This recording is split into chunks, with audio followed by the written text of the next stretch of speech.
Seigneur, merci pour ta parole. Laisse qu'elle transforme nos cœurs. Nous nous y soumettons. Règne parmi nous. Au nom de Jésus. Amen. Vous avez les salutations de l'Église au Cameroun et de l'apôtre Jackie qui est aux États-Unis et qui va nous rendre visite en avril.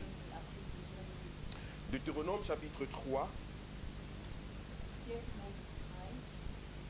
à partir du verset 21.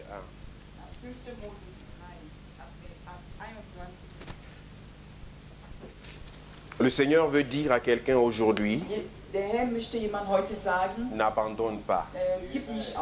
Le thème de cette prédication est n'abandonne pas.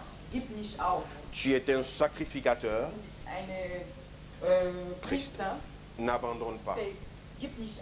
Tu es appelé par Dieu. N'abandonne pas.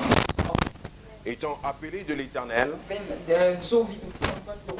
tu peux être confronté à certaines difficultés, mais aussi longtemps que tu comprends que la main de Dieu est sur ta vie, alors n'abandonne pas. N'abandonne pas. Deutéronome chapitre 3. Je vais lire à partir du verset 21. C'est Dieu qui est en train de parler au peuple d'Israël à travers Moïse. Mais il donne ici une interdiction formelle à Moïse. Moïse avait été appelé par Dieu pour amener le peuple d'Israël à Canaan.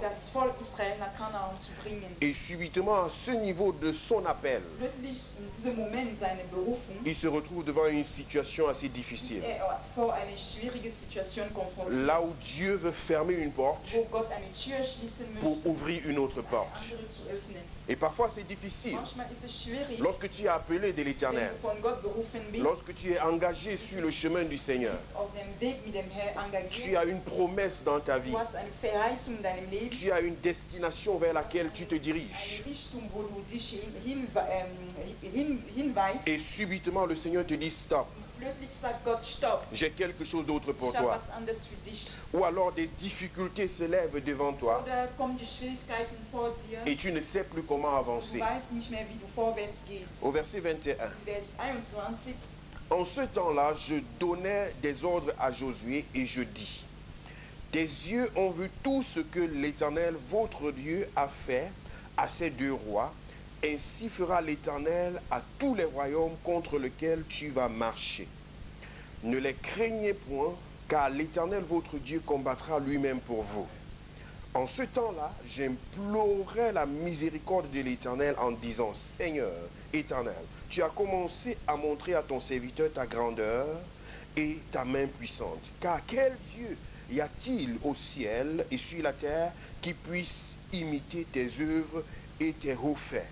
Laisse-moi passer, je te prie, laisse-moi voir ce bon pays de l'autre côté du Jourdain, ces belles montagnes et le Liban. Mais l'Éternel s'irrita contre moi à cause de vous, et il ne m'écouta point. L'Éternel me dit: c'est assez, ne me parle plus de cette affaire. Ici, nous voyons une conversation sincère entre Moïse et Dieu. Moïse a reçu l'appel de Dieu. Il est un sacrificateur de l'Éternel parce qu'il est appelé par Dieu. Bien-aimés, chacun d'entre nous, en tant qu'enfant de Dieu, nous avons reçu un appel particulier de la part de Dieu. Toi qui as donné ta vie à Jésus, tu es un sacrificateur. Pourquoi? Parce que tu es appelé à être celui-là qui porte le royaume de Dieu sur la terre. Le sacrificateur était responsable de la présence de Dieu dans un peuple.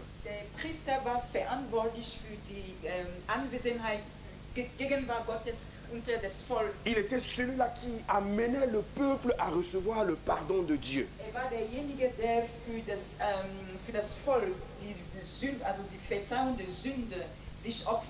Il était le canal par lequel Dieu passait pour parler au peuple.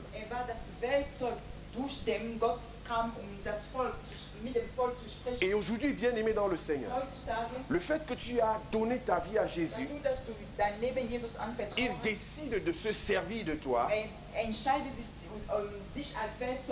pour manifester sa présence sur la terre.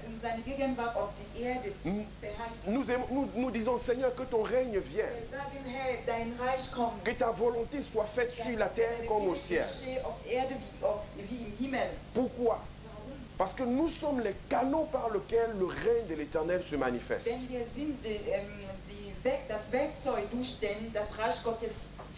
Nous sommes des sacrificateurs. N'attends pas que quelqu'un soit un sacrificateur à ta place. Parce que le don de Dieu dans ta vie fait de toi un sacrificateur. Seul le sacrificateur à l'époque avait accès à la présence de Dieu. Celui-là qui n'était pas sacrificateur devait rester dans la cour dehors pour attendre que le sacrificateur aille recevoir de la part de Dieu pour venir lui communiquer. Mais bien aimé dans le Seigneur, aujourd'hui, tu peux communiquer directement avec le Seigneur. Tu peux parler à Dieu et Dieu peut t'écouter. Tu n'as pas besoin d'un prophète qui vient des montagnes élevées pour pouvoir écouter de la part de Dieu. Toi aussi, je dis toi aussi, tu peux entrer dans la présence de Dieu.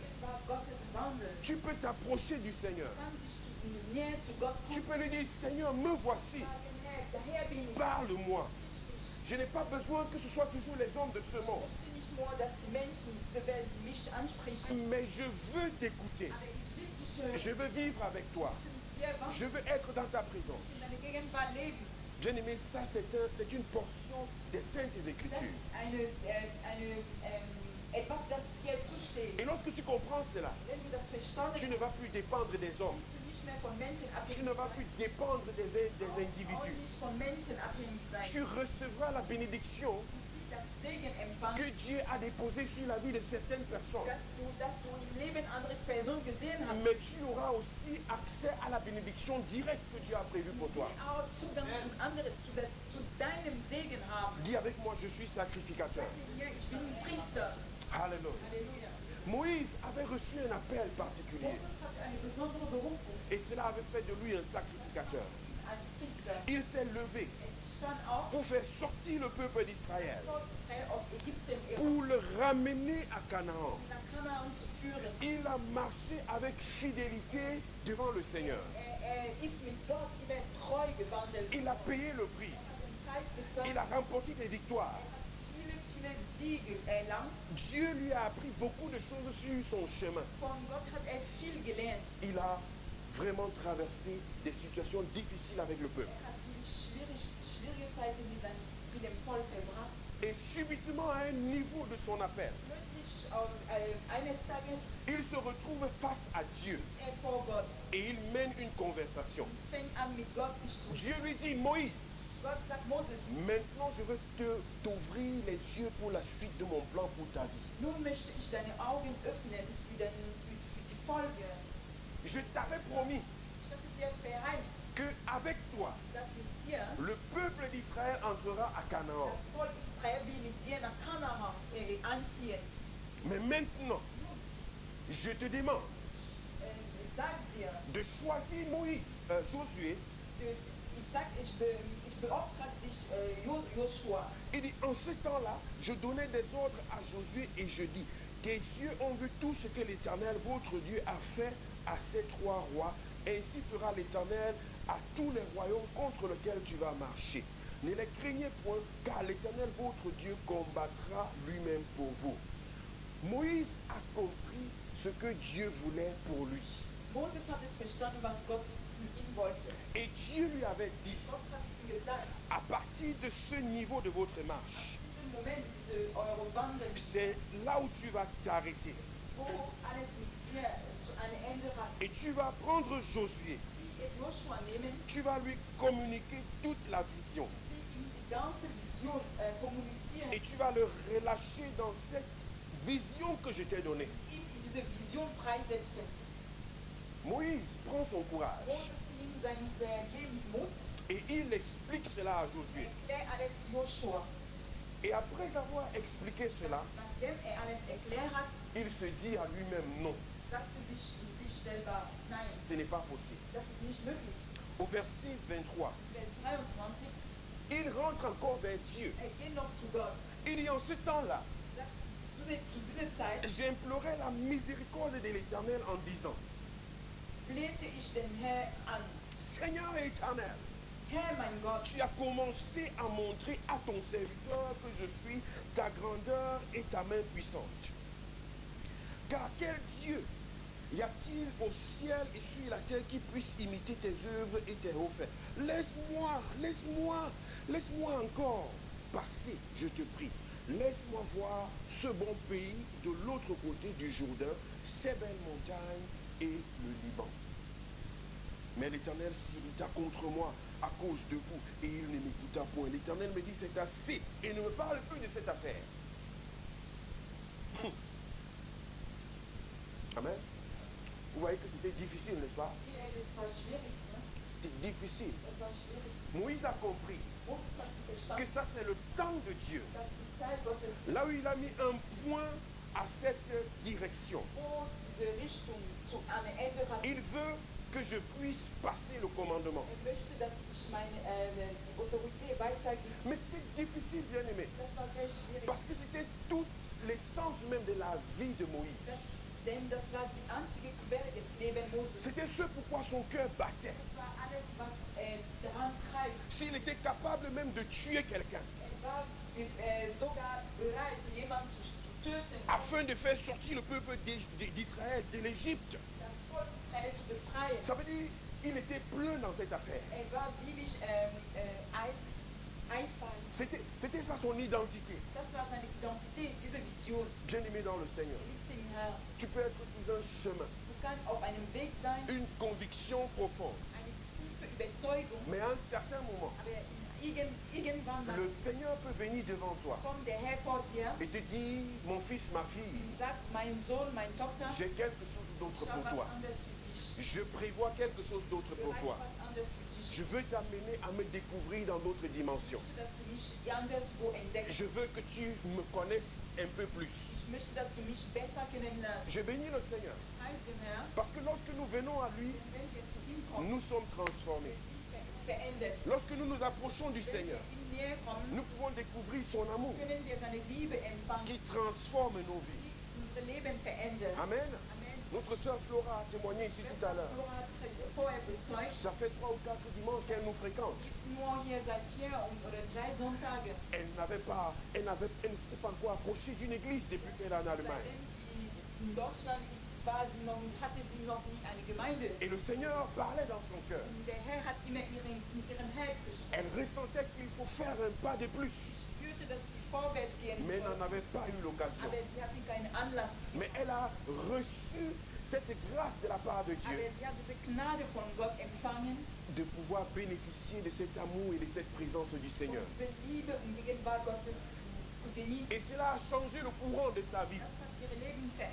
Bien aimé, pour prendre ce genre de décision, il faut être prêt à abandonner ce à quoi tu étais habitué. Il faut être prêt à abandonner ce à quoi tu étais habitué. Amen. Ce à quoi tu as été habitué était tellement bien. Tu étais tellement convaincu de ça. Comme Moïse ici, il était convaincu.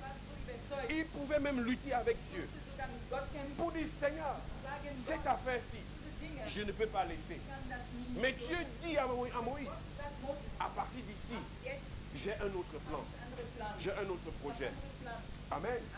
Il est important, bien aimé, d'écouter la voix de Dieu, de remarquer le plan de Dieu dans ta vie. Il y a certains obstacles. Tu n'as pas besoin de commencer à prier.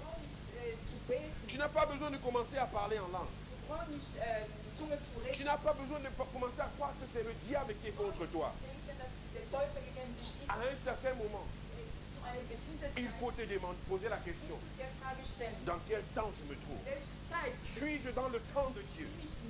Est-ce que c'est ce que Dieu veut pour moi? Je suis un sacrificateur.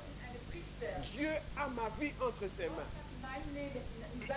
Ses plans qu'il a forgés pour ma vie, je ne les connais pas. Mais lui, il les connaît. Lui, il les connaît.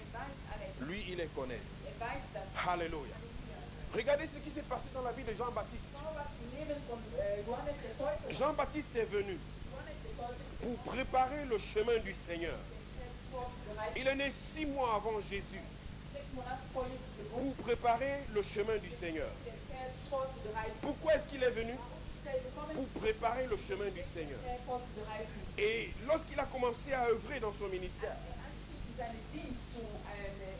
il a commencé à préparer le chemin du Seigneur. Et le chemin du Seigneur a été bien préparé. Et Jésus vient donc pour rencontrer Jean-Baptiste. Lorsque Jean voit Jésus venir, il reconnaît. Voici celui pour qui je suis venu pour préparer le chemin.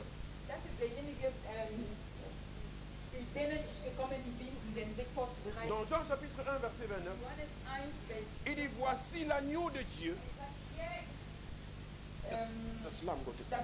qui ôte le péché du monde. Et il reconnaît que c'est pour Jésus qu'il est venu. Et vous connaissez la suite de l'histoire. Et Jésus est baptisé. Dans le temps de Dieu, la mission de Jean-Baptiste est arrivée à son terme.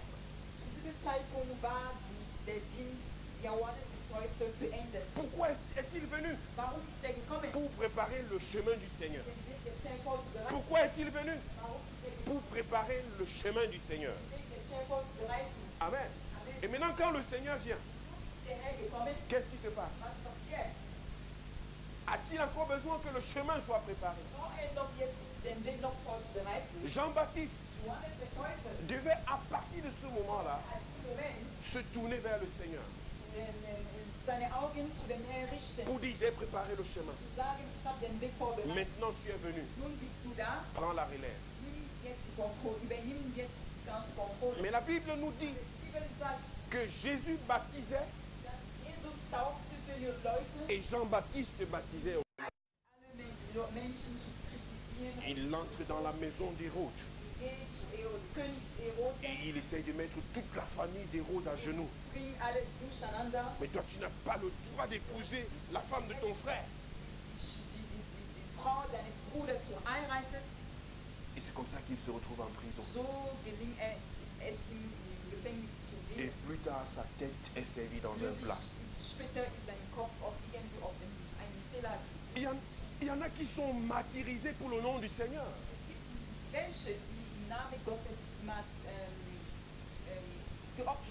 Mais il y en a qui sont martyrisés parce qu'ils n'ont pas compris le temps de Dieu.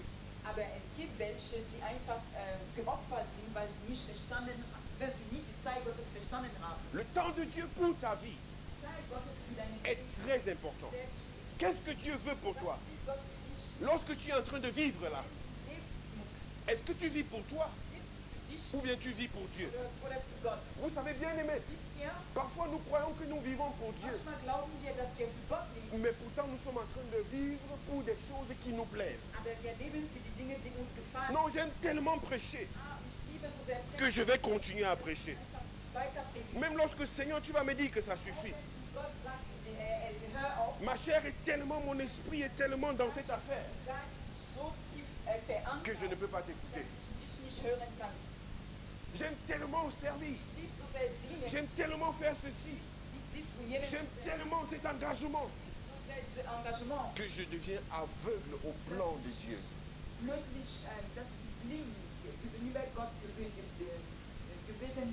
Amen. Il est important, bien aimé, de comprendre qu'est-ce que Dieu veut pour ta vie. Où est-ce que Dieu est en train de t'amener. Et lorsque tu le comprends, tu es prêt à changer. Tu vas payer même le prix. Parce qu'il faut que tu changes. Lorsque le Seigneur te montre que non, ce chemin, c'est la finalité, c'est le point là où je voulais t'amener. J'ai quelque chose d'autre pour toi. Bien-aimé, lorsque tu te tournes vers le Seigneur, quelque chose de merveilleux se produit. Quelque chose d'excellent se produit.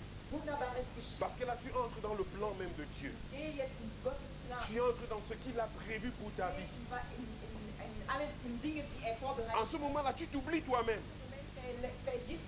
Et c'est une façon de se soumettre à la souveraineté de Dieu.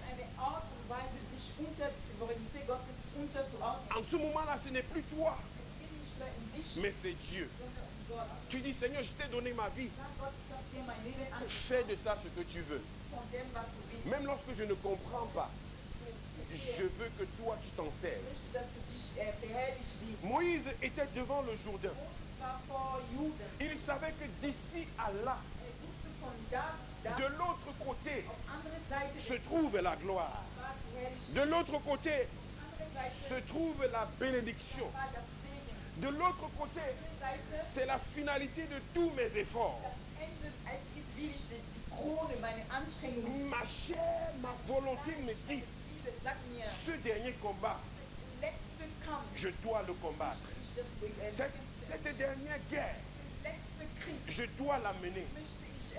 Parce qu'après cette guerre, c'est la victoire. Après cette guerre, tout est fini. Après cette guerre, c'est le repos. Mais Dieu lui dit, c'est pas toi. Est-ce que vous comprenez? Amen. Ça, c'est un mystère de la part de Dieu. C'est quelque chose de... C'est Dieu qui est en action. Et Dieu lui dit, Moïse, j'ai encore des choses à faire dans ta vie. J'ai encore d'autres choses à faire avec toi. À cause de ta désobéissance. À cause de ta désobéissance. Je voudrais te retenir.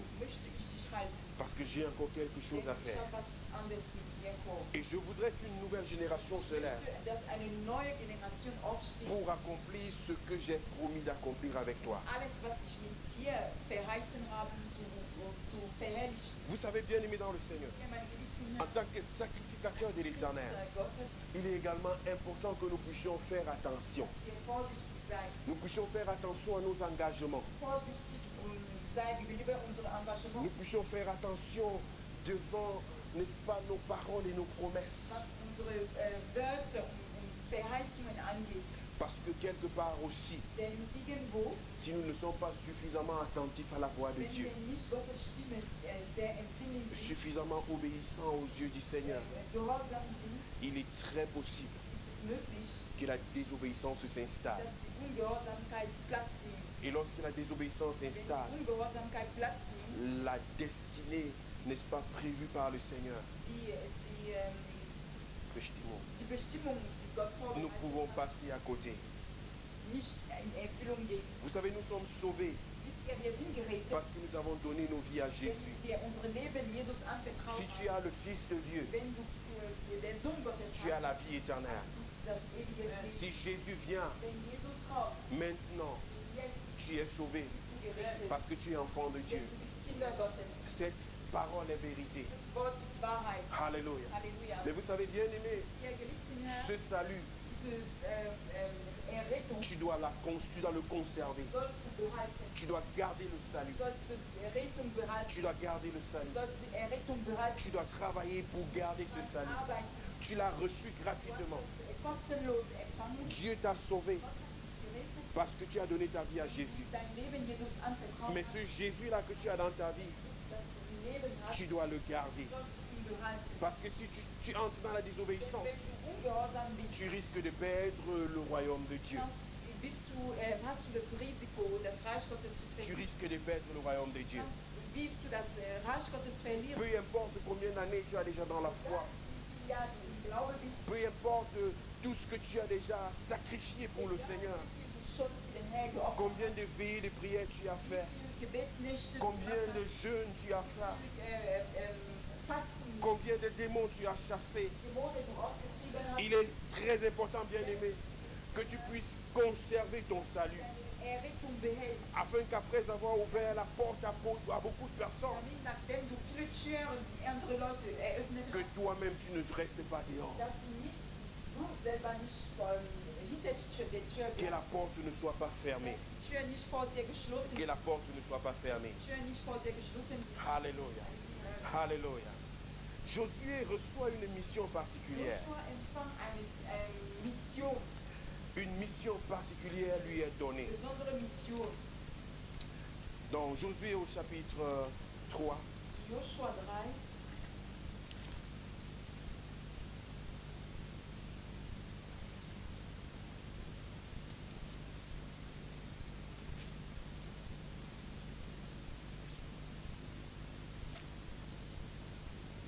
À partir du verset 5, Josué dit au peuple, sanctifiez-vous, car demain l'Éternel fera des prodiges au milieu de vous.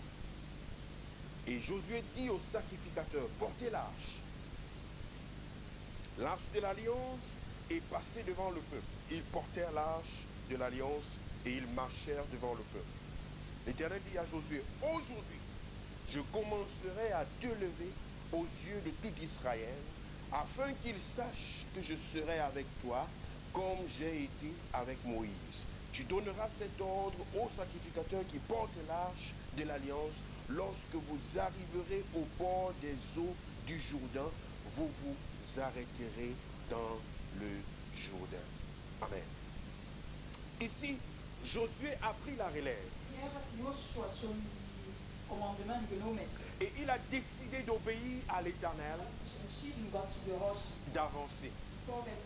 Mais bien aimé, subitement, le plus grand obstacle qu'il rencontre, c'est le Jourdain. Après à peine avoir été appelé par le Seigneur, il se trouve devant le Jourdain. Mais c'est une véritable difficulté. C'est un vrai problème. Mais Seigneur, pourquoi me places-tu devant un Jourdain? Et derrière moi, j'ai toute une responsabilité. Je me suis engagé pour ci. Je me suis engagé pour ça. Voilà les gens qui me regardent. Ma famille regarde vers moi. J'ai dit ceci à telle personne. Et maintenant, ce problème, c'est comme un Jourdain. Seigneur, comment m'en sortir? Bien-aimé dans le Seigneur, en tant que sacrificateur, il est très très probable que nous puissions nous retrouver devant un Jourdain. Je ne sais pas quel Jourdain est devant ta vie. Je ne sais pas quel Jourdain est devant ta vie. Mais Josué ici avait un Jourdain devant lui. Et face à ce Jourdain, il a fait une affaire très très stratégique. Il demande au peuple de se sanctifier. Il savait que c'est une condition sine qua non pour traverser le Jourdain. Il savait que quelqu'un a été disqualifié déjà face à ce Jourdain. Il a veillé qu'il soit dans la sanctification. Il s'est rassuré que le peuple soit dans la sanctification. Et lorsqu'il a rempli cette condition, maintenant il prend ceux-là qui sont des sacrificateurs. Et il dit, mes amis, mettez-vous devant. Mettez-vous devant. Mettez-vous devant. Levez-vous. Avancez. Bien-aimé dans le Seigneur, parfois tu dois avancer. Parfois tu dois faire le premier pas. Alléluia. Et lorsque les sacrificateurs sont partis, la Bible dit c'est lorsqu'ils ont mis leurs pieds dans l'eau.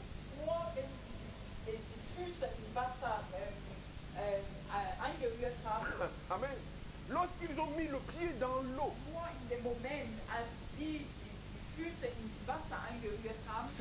partir de ce moment que le Jourdain s'est séparé. Mais parfois Dieu attend que tu mettes le pied dans l'eau, que tu mouilles ton pied. Dieu attend que tu t'élèves, que tu prennes ta place de sacrificateur, que tu fasses le pas, que tu t'engages, que tu prennes le risque, que tu dis cette affaire est difficile. Mais Seigneur, pas moi, mais toi. Je ne comprends pas où est-ce que tu m'amènes, mais je veux mouiller mon pied. Je suis prêt à mouiller mon pied. Je suis prêt à prendre le risque. Je suis prêt à marcher même lorsqu'il n'y a aucune assurance. C'était pas facile pour les sacrificateurs de poser leurs pieds dans l'eau. Rappelez-vous de Pierre. Jésus lui dit, Pierre, c'est moi qui suis en train de marcher sur l'eau. Toi, tu es dans la pirogue. Moi, je te donne l'ordre de descendre de ta pirogue pour être sur l'eau comme moi. C'était pas facile pour Pierre. C'était pas facile pour Pierre. Il voyait la difficulté. Il voyait le défi. Je ne sais pas quel Jourdain est devant ta vie. Je ne sais pas quel Jourdain est devant ta vie. Mais le Seigneur te dit, pose le pied. Pose le pied. Dieu t'a mis devant ce Jourdain. Il t'a consacré sacrificateur. La responsabilité derrière toi. Tout cela t'attend. Et Dieu t'a dit, tu es devant. Pose le pied. Accepte de mouiller ton pied. Ce n'est que lorsque ton pied sera mouillé que la gloire de Dieu va se manifester. La gloire de Dieu va se manifester. Et tous ceux-là qui sont derrière toi, ils ne vont pas mouiller les pieds. Ils vont marcher sur la terre sèche. Parce que toi, tu as payé le prix. Je dis parce que toi, tu as payé le prix. Alléluia. Tu payes le prix parce que tu es sacrificateur. C'est toi qui ouvres la route et les autres vont passer. Je suis dans la joie, bien-aimé, de voir comment le Seigneur opère malgré les obstacles, malgré les difficultés. Je voudrais te dire, n'abandonne pas. N'abandonne pas le chemin du Seigneur. N'abandonne pas le chemin de ton appel. N'abandonne pas sur cet engagement que Dieu a mis devant toi. N'abandonne pas sur ce nouveau chemin que Dieu t'a mis à cœur. Élève-toi par la foi. Marche dans l'appel de Dieu. Marche dans l'appel de Dieu. Pour ta vie, pour ton salut. Même lorsque le chemin est long, même lorsque les gens te disent non, ne va pas dans ces églises-là. Même lorsque les gens te disent non, tu ne seras plus notre ami. Accepte de payer le prix. Tourne-toi vers le Seigneur. Identifie le temps de Dieu. Identifie le temps de Dieu. Identifie le temps de Dieu. Et obéis au Seigneur. Lorsqu'il te donne une orientation dans ta vie. Parce que c'est la chose la plus merveilleuse. Alléluia. Nous voulons prier.